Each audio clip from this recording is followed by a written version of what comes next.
ஆண்டவராய் இயேசு கிறிஸ்துவின் விலையேறப்பெற்ற நாமத்திலே உங்கள் யாவருக்கும் அன்பின் நல்வாழ்த்துக்கள் கூறி இன்றைய தியானத்திற்கு உங்களை தயவோடு அழைக்கிறோம். இன்று பெரிய வெள்ளிக்கிழமை. உலகமெங்கும் ஆண்டவருடைய பாடு மரணங்களை தியானிக்கின்ற ஒரு நாள். அருமையான கர்த்தருடைய பிள்ளைகளே, இந்த பெரிய வெள்ளிக்கிழமை என் வாழ்விலே என்ன தாக்கத்தை செய்ய போகிறது? இதுவரை எத்தனையோ பெரிய வெள்ளிக்கிழமைகளை கடந்து விட்டேன். இப்பொழுது அந்த சிலுவையின் மனம் என்னுடைய வாழ்க்கையிலே வீசுவதற்கு, நறுமணமாய் வீசுவதற்கு நான் என்ன செய்ய போகிறேன்? தியான பகுதி எபேசியர் 2ஆம் அதிகாரம் 8 முதல் 22 வசனங்கள். தியான வசனம் எபேசியர் 5ஆம் அதிகாரம் 2ஆம் வசனம். கிறிஸ்து நமக்காக தம்மை தேவனுக்கு சுகந்த வாசனையான காணிக்கையாகவும் பலியாகவும் ஒப்பு கொடுத்து நம்மில் அன்பு கூர்ந்தது போல நீங்களும் அன்பிலே நடந்து கொள்ளுங்கள். சுகந்த வாசனையை மனுக்குலத்தின் வாழ்விற்கு கொடுக்கவே ஆண்டவராய் இயேசு கிறிஸ்து வந்தார். எப்படி கொடுத்தார்? அதை காணிக்கையாக கொடுத்தார், பலியாக கொடுத்தார். எந்த பலிபீடத்திலே அந்த பலியை செலுத்தினார்? அதுதான் சிலுவை என்ற பலிபீடம். அருமையான கர்த்தருடைய பிள்ளைகளே, அந்த பலிபீடத்திலே பலியாக தன்னை கொடுத்ததினாலே அந்த சிலுவை நமக்கு சுகந்த வாசனையாக நமக்கு ஆண்டவர் கொடுத்திருக்கிறார். சுகந்த வாசனை பெற்று அனுபவிக்க நாம் ஆயத்தமுடையவர்களாக இருக்கிறோமா? சிலுவை பகையை துரத்துகிறது என்று எபேசியர் 2:14 கூறுகிறது. சிலுவை துப்புரவு செய்கிறது 2:15. சிலுவை ஒப்புரவு செய்கிறது எபேசியர் 2:16. சிலுவை பரிசுத்த மனம் வீசச் செய்கிறது 2ஆம் அதிகாரம் 22ஆம் வசனம். அருமையானவர்களே, அந்த வாசனை இன்பமானவைகள் என்பதாக உன்னத பாட்டின் 1ஆம் அதிகாரம் 3ஆவது வசனத்திலே பார்க்கிறோம். அந்த சிலுவையின் நறுமணம், அந்த சுகந்த வாசனை என்னிலே வீசுகிறதா? அந்த சிலுவை இல்லாத வாழ்க்கை நிலுவையான வாழ்க்கை, அதாவது கடனான ஒரு வாழ்க்கை, பாவம் மன்னிக்கப்படாத ஒரு வாழ்க்கை என்று சொல்லி நாம் பார்க்கிறோம். அருமையானவர்களே, இந்த நாளிலே சற்று வேகமாக நாம் தியானிக்க ஆண்டவர் கிருபை செய்வாராக. இந்த மனம் என்ன மனம்? மன்னிப்பின் மனம். மன்னிப்பின் மனம். பரிசுத்த லூக்கா 23ஆம் அதிகாரம் 34ஆவது வசனம் சொல்லுகிறது, பிதாவே இவர்களுக்கு மன்னியும், தாங்கள் செய்கிறது இன்னதென்று அறியாதிருக்கிறார்களே என்றார். பிதாவே இவர்களுக்கு மன்னியும். சிலுவையானது ஒப்புரவாகுதலின் சின்னமாக காணப்படுகிறது. தேவனுக்கும் மனிதனுக்கும் இடையே இருந்த பகை நீக்கப்படுகிறது. மனிதனுக்கும் இருந்த பகை நீக்கப்படுகிறது. ஆகையினாலே தேவனோடு மன்னிப்பை பெற்று தேவனோடு இணைக்கப்பட்டிருக்கிறேன் சொல்லுகிற நான் பிற மனிதனோடு நான் ஒப்புரவாகி இருக்கிறேனா? மன்னிப்பு இல்லாமல் ஒப்புரவாகுதல் இல்லை. அருமையான கர்த்தருடைய பிள்ளைகளே, நம்முடைய குடும்பத்தின் பிள்ளைகளுக்கு நாம் மன்னிப்பை கொடுக்கிறவர்களாக இருக்கிறோமா? கணவன் மனைவிக்குள்ளாக வைராக்கியம் பாராட்டுகிறோமோ? பெற்றோர் பிள்ளைகளுக்குள்ளாக வைராக்கியம் பாராட்டுகிறோமோ? அயலகத்தாரோடு வைராக்கியம் பாராட்டி பல ஆண்டுகளாக பேசாமல் இருக்கிறோமோ? நம்முடைய நண்பர்கள், நம்முடைய ஊழியர்களோடு பகை உணர்வு காட்டிக்கொண்டிருக்கிறோமோ? அருமையான கர்த்தருடைய பிள்ளைகளே, நேசிக்கப்பட முடியாதவர்களையும் எனக்கு விரோதமாக எழும்புகிற சத்துருக்களையும் நான் நேசிக்க வேண்டும் என்றல்லவா ஆண்டவர் சொல்லுகிறார். ஏன் தெரியுமா? நான் நேசிக்கப்பட முடியாதவனாய் இருந்தேன். என் தேவன் என்னை தெரிந்தெடுத்தார், என்னை நேசிக்கும்படியாக தெரிந்தெடுத்தார். எவ்வளவாய் நேசிக்கிறார் யோசித்துப்பார். 2வது வசனமாக நாம் பார்க்கின்ற பொழுது பரிசுத்த லூக்கா எழுதின சுவிசேஷம் 23ஆம் அதிகாரம் 43ஆம் வசனம். இயேசு அவனை நோக்கி, இன்றைக்கு நீ என்னுடனே கூட பரதீசில் இருப்பாய் என்று மெய்யாகவே உனக்கு சொல்லுகிறேன். இங்கே ரட்சிக்கப்பட்டவனுடைய வாழ்விலே கிடைக்கின்ற ஒரு மேன்மையை நாம் இங்கே பார்க்கின்றோம். அவன் கள்ளனாகத்தான் அறையப்பட்டான். தேவ துரோகம் செய்தவன், தேசத்துக்கு துரோகம் செய்தவன், தேவ பிள்ளைகளுக்கு எதிராக துரோகம் செய்தவர்கள்தான் கள்ளரும் கொள்ளைக்காரர்களுமாக வலது இடதுபுறத்திலே அடிக்கப்பட்டார்கள். ஆனால் இங்கே ஆண்டவருடைய ஜெபத்திற்கு முதலாவது ஒரு கனி கிடைக்கிறது. இவர்களுக்கு மன்னியும் என்று சொன்னார். இந்த மன்னிப்புக்கு அத்தாட்சியாக, அடையாளமாக ஆண்டவர் முதலாவதாக ஒரு கள்ளனை என்ன செய்கிறார்? ரட்சிக்கிறார் என்று சொல்லி பார்க்கிறோம். அருமையான கர்த்தருடைய பிள்ளையே, எவ்விதமாய் நாம் இவ்விதம் ரட்சிக்கப்பட முடியும்? சிலுவை நமக்கு கற்றுக் கொடுக்கிற காரியம் என்ன? நான் ஒரு பாவி என்று நாம் உணர வேண்டும். ஆண்டவராகிய பிதாவாகிய தேவனிடத்திலே மனம் திரும்பி வர வேண்டும். ஆண்டவராக இயேசு கிறிஸ்துவை இரட்சகராகவும் ஆண்டவராகவும் நாம் ஏற்றுக்கொள்ள வருகின்ற பொழுது இங்கே நமக்கு இந்த மன்னிப்பு கிடைக்கிறது. அவன் அதைத்தான் செய்தான். ஆண்டவரே, உம்முடைய ராஜ்யத்தில் வரும்போது அடியேனை நினைத்தருளும் என்று சொல்கிறான். ஆண்டவராக ஏற்றுக்கொள்கிறான். அவர் ராஜாவாக அவனை ஏற்றுக்கொள்கிறான். ஆகையினாலே அவனுக்கு கிடைத்த மேன்மை, இதோ இன்று நீ என்னுடனே கூட பரதீசில் இருப்பாய் என்பதாக சொல்லுகிறார். 3வது வசனத்தை பாருங்கள். பரிசுத்த யோவான் எழுதின சுவிசேஷம் 19ஆம் அதிகாரம் 26 மற்றும் 27ஆம் வசனங்களை பார்க்கின்ற பொழுது, ஸ்திரியே அதோ உன் மகன் என்றார். பின்பு அந்த சீசனை நோக்கி அதோ உன் தாய் என்றார். அருமையான கர்த்தருடைய பிள்ளைகளே, இதோ ஒரு நற்செய்தியான வார்த்தையை ஆண்டவர் சிலுவையிலே கொடுக்கிறார். இங்கே நாம் பார்க்கின்ற பொழுது மன்னிப்பின் மனவீசு செய்த ஆண்டவர் சந்திப்பின் மனத்தை கொடுத்தார்.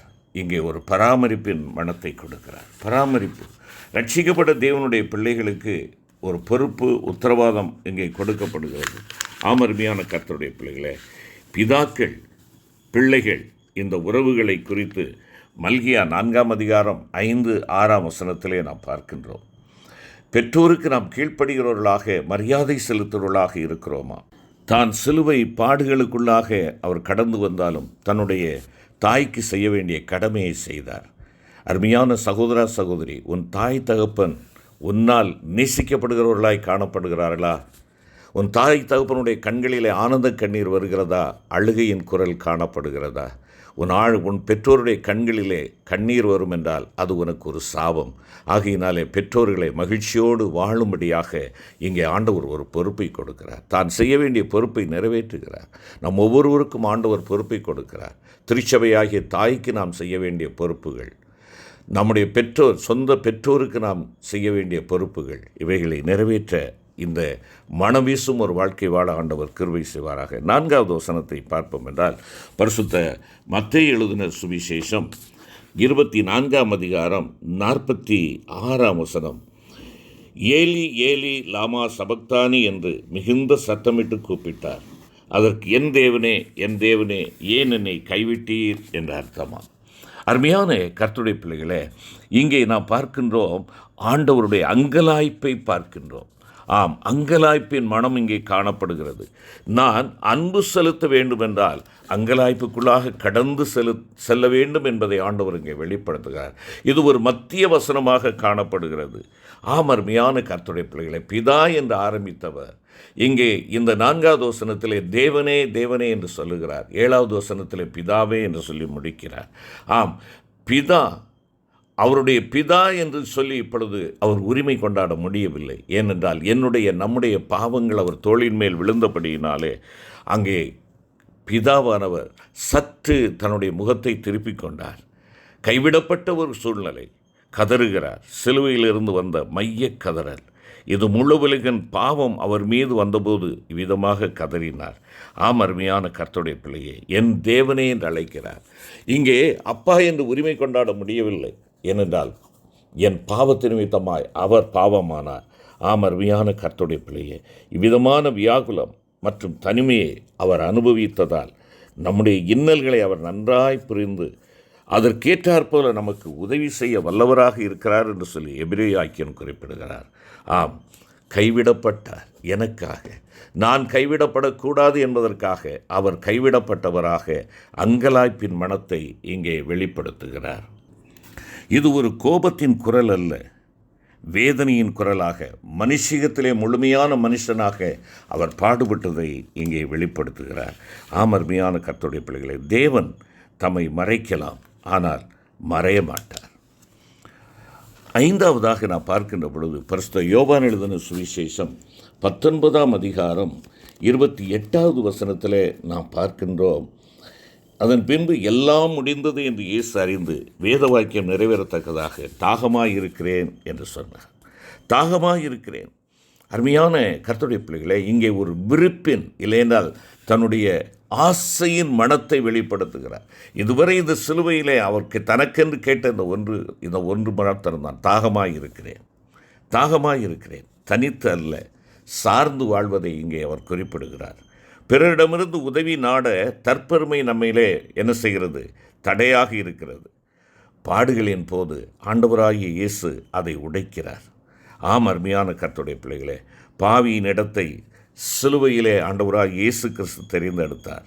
ஒவ்வொரு மனிதனின் தாகத்தையே இயேசுவின் தாகம் நமக்கு சுட்டி காட்டுகிறது. அந்த தாகத்தை உன் கையில் இருக்கிற பணம் உன்னால் தீர்க்க முடியாது. கடல் நீரை போல உன் பணம் ஏராளமாக இருக்கலாம், ஆனால் தாகம் தீர்க்க முடியாது. ஒருவேளை நீ விரும்புகிற கண்ணின் காட்சிகள், உன்னுடைய சிற்றின்பங்கள் அவைகளை தீர்க்க முடியாது. பிறருடைய ஆத்மீக தாகத்தை தீர்க்க முன் வருவோம், சரீர தாகத்தை தீர்க்க முன் வருவோம். தாகமாயிருந்த என் தாகத்தை தீர்த்தீர்கள் என்று சொன்ன வார்த்தை உன்னை குறித்து சொல்லப்படும். ஆறாவதாக பரிசுத்த யோவான் 19ஆம் அதிகாரம் 30வது வசனத்திலே முடிந்தது என்று சொல்லுகிறார். முடிந்தது.